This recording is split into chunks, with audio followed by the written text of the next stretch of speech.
Good evening, and welcome to Bominable Bominations, an almost weekly series consisting mainly of tales of classic horror narrated and produced by me, Thomas Barker, available on YouTube, Spotify, Apple Podcasts, and other sundry vendors.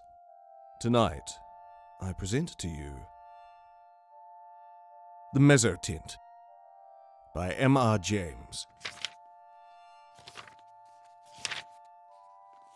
Some time ago, I believe I had the pleasure of telling you the story of an adventure which happened to a friend of mine by the name of Deniston, during his pursuit of objects of art for the Museum of Cambridge. He did not publish his experiences very widely upon his return to England, but they could not fail to become known to a good many of his friends, and among others to the gentleman who, at the time, presided over an art museum at another university. It was to be expected that the story should make a considerable impression on the mind of a man whose vocation lay in lines similar to Deniston's, and that he should be eager to catch at any explanation of the matter which tended to make it seem improbable that he should ever be called upon to deal with so agitating an emergency. It was, indeed, somewhat consoling to him to reflect that he was not expected to acquire ancient manuscripts for his institution. That was the business of the Shelburnian Library. The authorities of that institution might, if they pleased, ransack obscure corners of the continent for such matters. He was glad to be obliged at the moment to confine his attention to enlarging the already unsurpassed collection of English topographical drawings and engravings possessed by his museum. Yet, as it turned out, even a department so homely and familiar as this may have its dark corners, and to one of these Mr. Williams was unexpectedly introduced.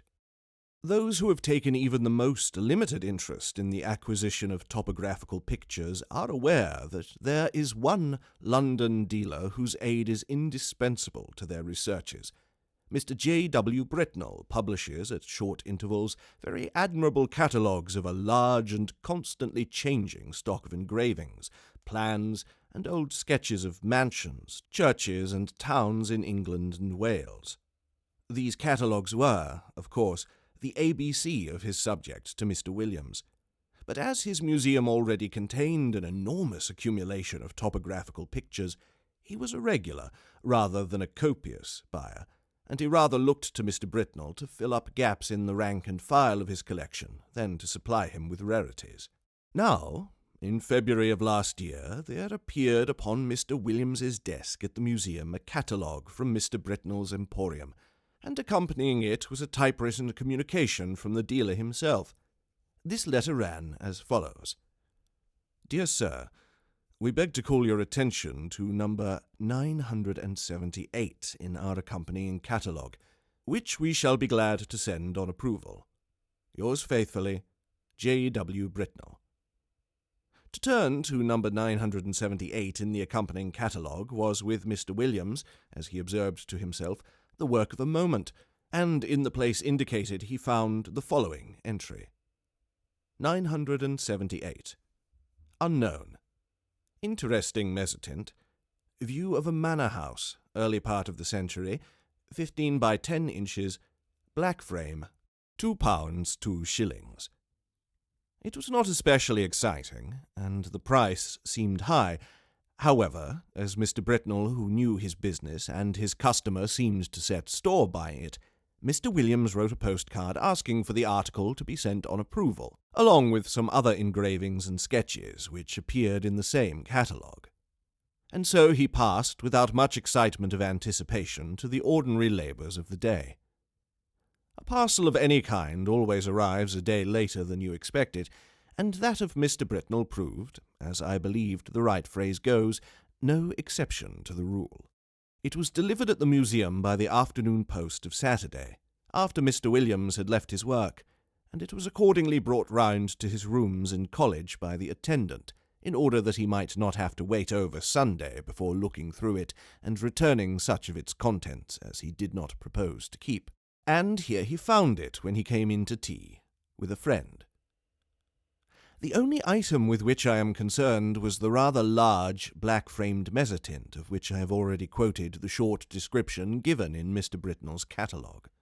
Some more details of it will have to be given, though I cannot hope to put before you the look of the picture as clearly as it is present to my own eye. Very nearly the exact duplicate of it may be seen in a good many old inn parlours, or in the passages of undisturbed country mansions at the present moment. It was a rather indifferent Mezzotint, and an indifferent Mezzotint is, perhaps, the worst form of engraving known. It presented a full-face view of a not very large manor-house of the last century, with 3 rows of plain sashed windows with rusticated masonry about them, a parapet with balls or vases at the angles, and a small portico in the centre. On either side were trees, and in front a considerable expanse of lawn. The legend AWF sculpts it was engraved on the narrow margin, and there was no further inscription. The whole thing gave the impression that it was the work of an amateur. What in the world Mr. Britnell could mean by affixing the price of £2 2 shillings to such an object was more than Mr. Williams could imagine. He turned it over with a good deal of contempt. Upon the back was a paper label, the left-hand half of which had been torn off. All that remained were the ends of 2 lines of writing. The first had the letters NGLEY Hall, the second SSEX. It would, perhaps, be just worthwhile to identify the place represented, which he could easily do with the help of a gazetteer, and then he would send it back to Mr. Britnell with some remarks reflecting upon the judgment of that gentleman.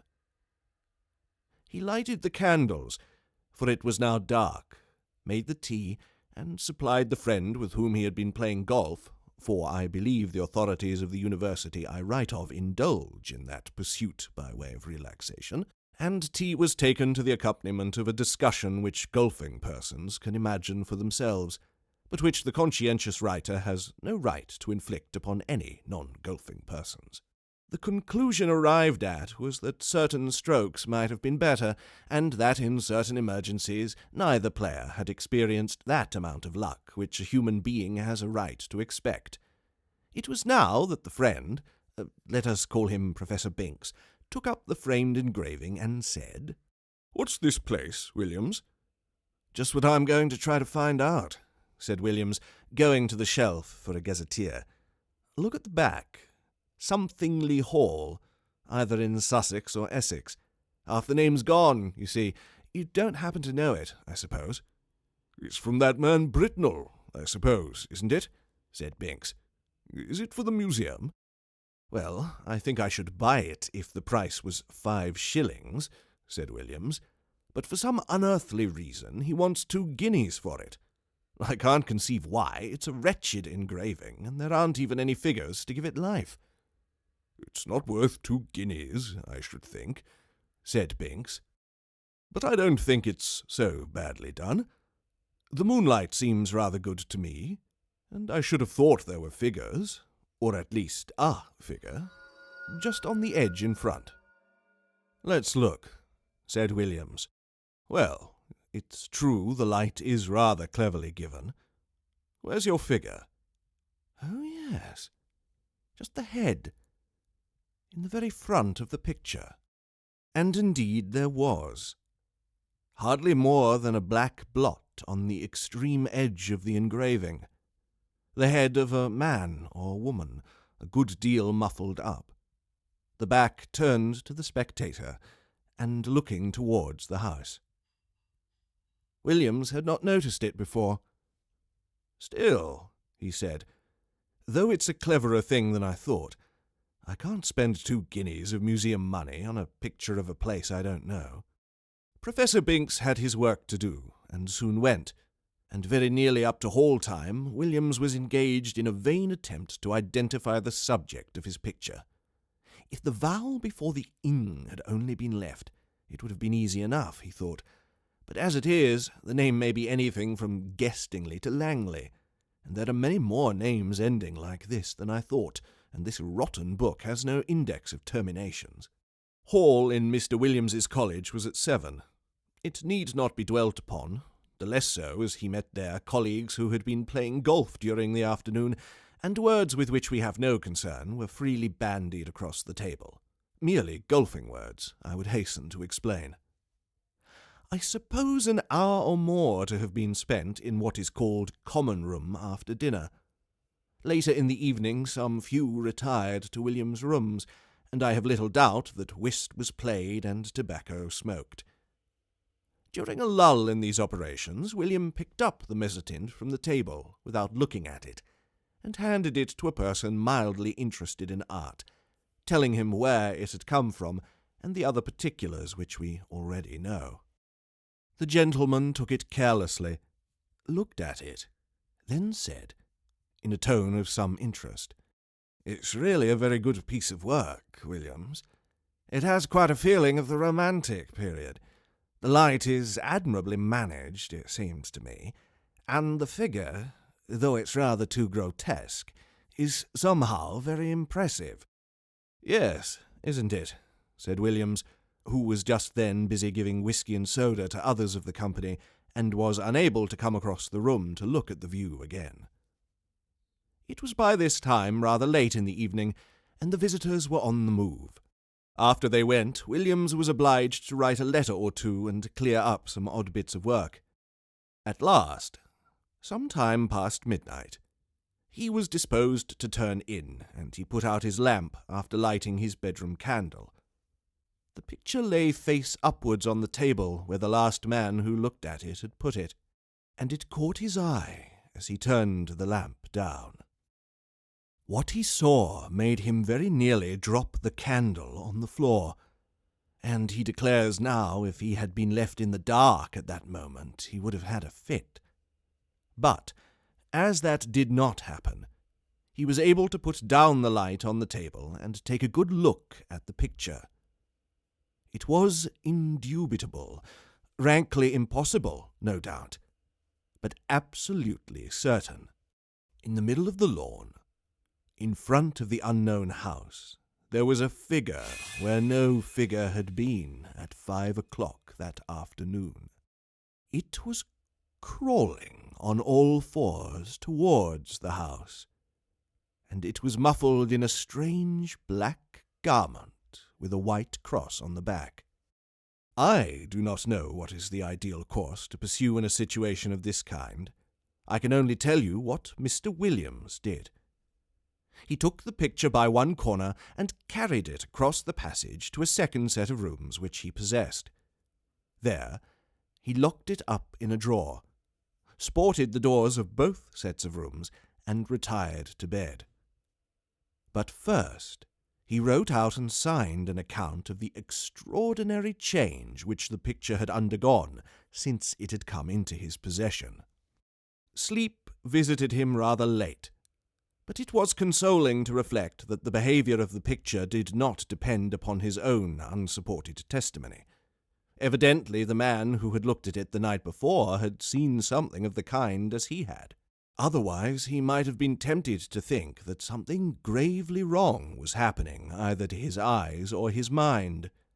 This possibility being fortunately precluded, 2 matters awaited him on the morrow. He must take stock of the picture very carefully, and call in a witness for the purpose, and he must make a determined effort to ascertain what house it was that was represented. He would therefore ask his neighbour Nisbet to breakfast with him, and he would subsequently spend a morning over the gazetteer. Nisbet was disengaged, and arrived about 9:20. His host was not quite dressed, I am sorry to say, even at this late hour. During breakfast, nothing was said about the Mezzotint by Williams, save that he had a picture on which he wished for Nisbet's opinion. But those who are familiar with university life can picture for themselves the wide and delightful range of subjects over which the conversation of 2 fellows of Canterbury College is likely to extend during a Sunday morning breakfast. Hardly a topic was left unchallenged, from golf to lawn tennis. Yet I am bound to say that Williams was rather distraught, for his interest naturally centred in that very strange picture which was now reposing, face downwards, in the drawer in the room opposite. The morning pipe was at last lighted, and the moment had arrived for which he looked.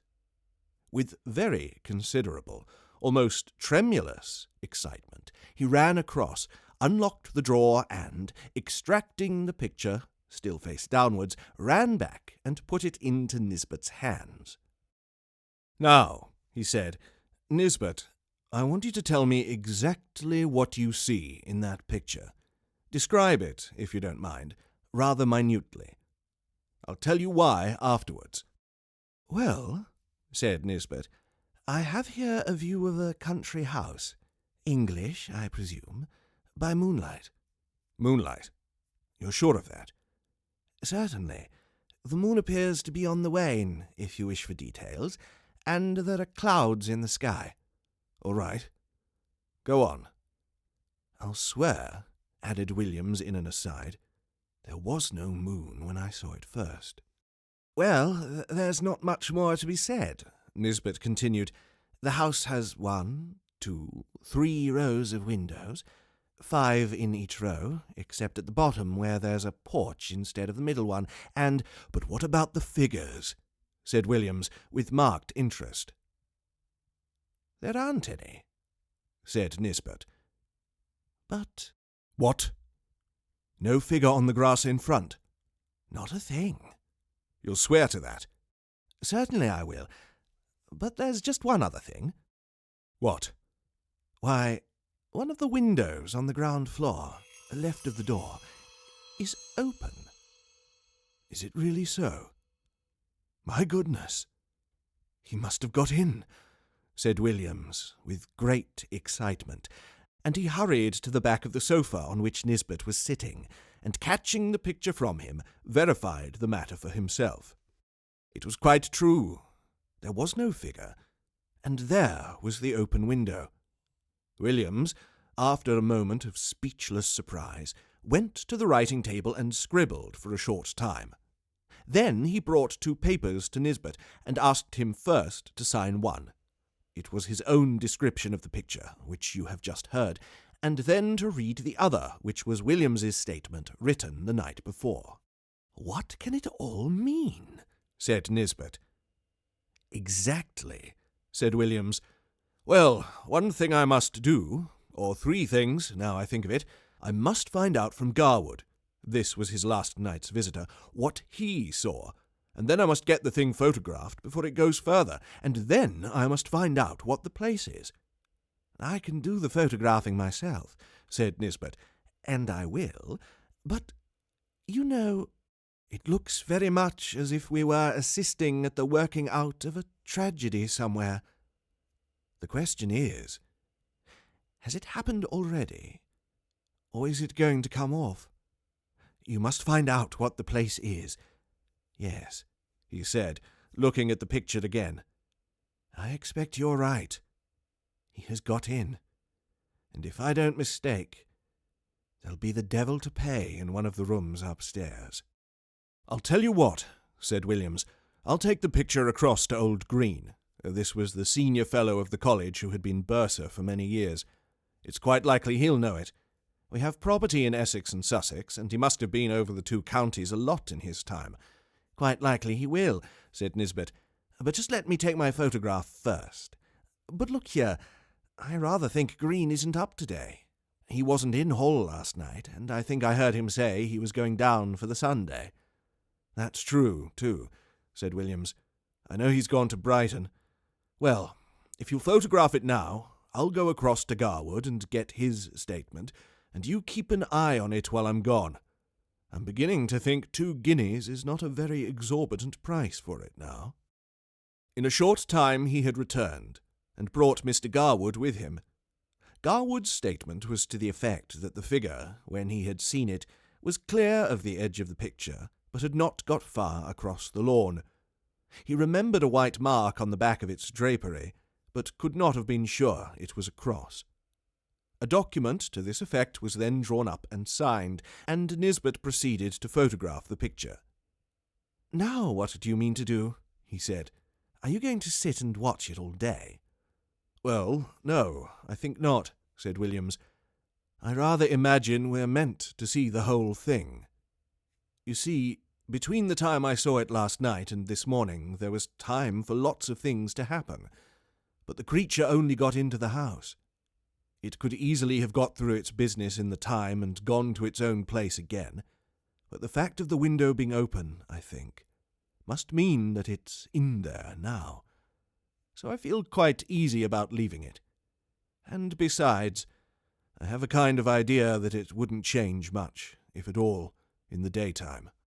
We might go out for a walk this afternoon and come in to tea, or whenever it gets dark. I shall leave it out on the table here and sport the door. My skip can get in, but no one else."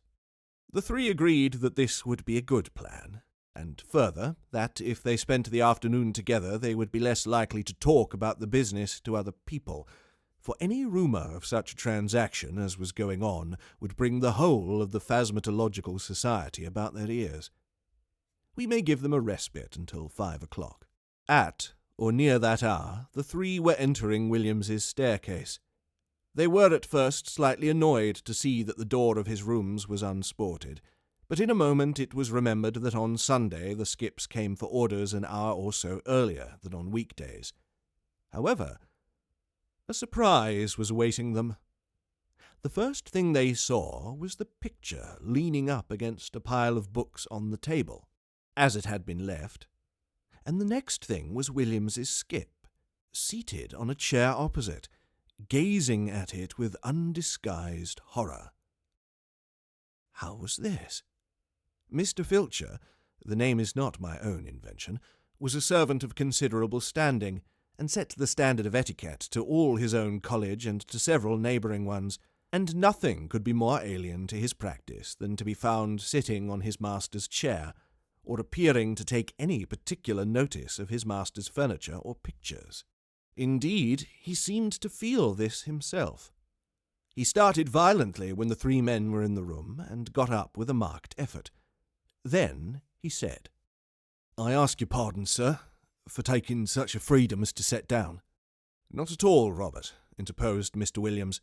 "I was meaning to ask you some time what you thought of that picture."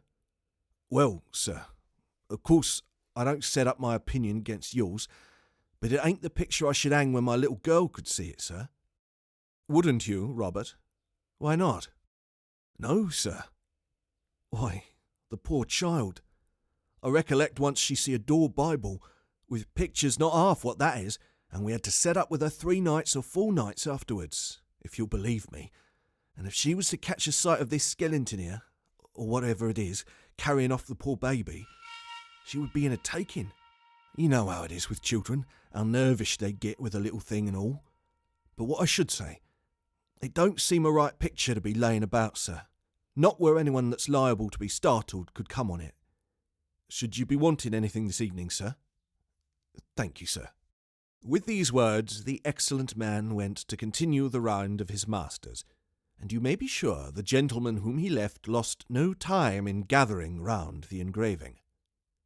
There was the house, as before, under the waning moon and the drifting clouds. The window that had been open was shut, and the figure was once more on the lawn, but not this time crawling cautiously on hands and knees. Now it was erect and stepping swiftly, with long strides, towards the front of the picture. The moon was behind it, and the black drapery hung down over its face, so that only hints of that could be seen. And what was visible made the spectators profoundly thankful that they could see no more than a white, dome-like forehead and a few straggling hairs. The head was bent down, and the arms were tightly clasped over an object which could be dimly seen and identified as a child. Whether living or dead it was not possible to say. The legs of the appearance alone could be plainly discerned, and they were horribly thin. From 5 to 7 the 3 companions sat and watched the picture by turns, but it never changed. They agreed at last that it would be safe to leave it, and that they would return after Hall and await further developments. When they assembled again, at the earliest possible moment, the engraving was there, but the figure was gone, and the house was quiet under the moonbeams. There was nothing for it but to spend the evening over gazetteers and guidebooks. Williams was the lucky one at last, and perhaps he deserved it. At 11:30 p.m. he read from Murray's Guide to Essex the following lines. 16.5 miles. Anningley. The church has been an interesting building of Norman date, but was extensively classicized in the last century. It contains the tomb of the family of Francis, whose mansion, Anningley Hall, a solid Queen Anne house, stands immediately beyond the churchyard in a park of about 80 acres. The family is now extinct, the last heir having disappeared mysteriously in infancy in the year 1802. The father, Mr. Arthur Francis, was locally known as a talented amateur engraver in Mezzotint. After his son's disappearance, he lived in complete retirement at the Hall, and was found dead in his studio on the 3rd anniversary of the disaster, having just completed an engraving of the house, impressions of which are of considerable rarity. This looked like business, and, indeed, Mr. Green on his return at once identified the house as Anningley Hall. "Is there any kind of explanation of the figure, Green?" was the question which Williams naturally asked. "I don't know, I'm sure, Williams. What used to be said in the place when I first knew it, which was before I came up here, was just this. Old Francis was very much down on these poaching fellows, and whenever he got a chance he used to get a man whom he suspected of it turned off the estate, and by degrees he got them all but one. Squires could do a lot of things then that they daren't think of now. Well, this man that was left was what you find pretty often in that country, the last remains of a very old family. I believe they were lords of the manor at one time. I recollect just the same thing in my own parish." "What, like the man in Tessa the d'Urbervilles?" Williams put in. "Yes, I dare say. It's not a book I could ever read myself. But this fellow could show a row of tombs in the church there that belonged to his ancestors, and all that went to sour him a bit. But Francis, they said, could never get at him. He always kept just on the right side of the law, until one night the keepers found him at it in a wood right at the end of the estate. I could show you the place now. It marches with some land that used to belong to an uncle of mine, and you can imagine there was a row. And this man, Gaudy, that was the name to be sure, Gaudy. I thought I should get it, Gaudy. He was unlucky enough, poor chap, to shoot a keeper. Well, that was what Francis wanted, and grand juries, you know what they would have been then, and poor Gaudy was strung up in double-quick time. And I've been shown the place he was buried in, on the north side of the church. You know the way in that part of the world. Anyone that's been hanged or made away with themselves, they bury them that side. And the idea was that some friend of Gaudy's, not a relation, because he had none, poor devil. He was the last of his line, kind of spes ultima gentis, must have planned to get hold of Francis's boy and put an end to his line too. I don't know. It's rather an out-of-the-way thing for an Essex poacher to think of.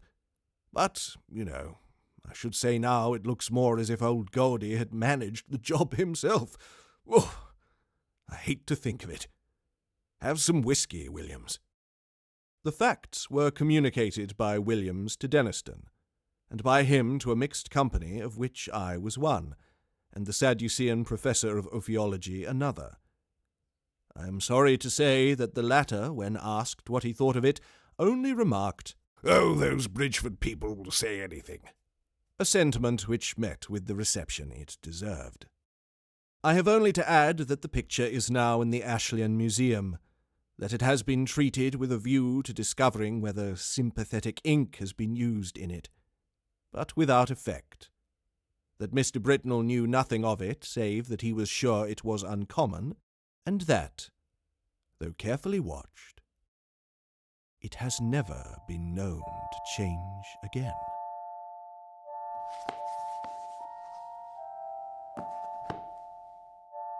Thank you for listening to tonight's episode of Bominable Bominations. For weekly stories of a spine-tingly-dingly nature, do subscribe wherever you happen to be listening, and a comment or a like, if you think it's warranted, goes a long way too. I do love stories like this one, wrapped in a slight shroud of coziness, but with a wormy, undeniable chill managing to creep in. What would you like me to read next? I'm always up for recommendations. Take care. It's a scary world.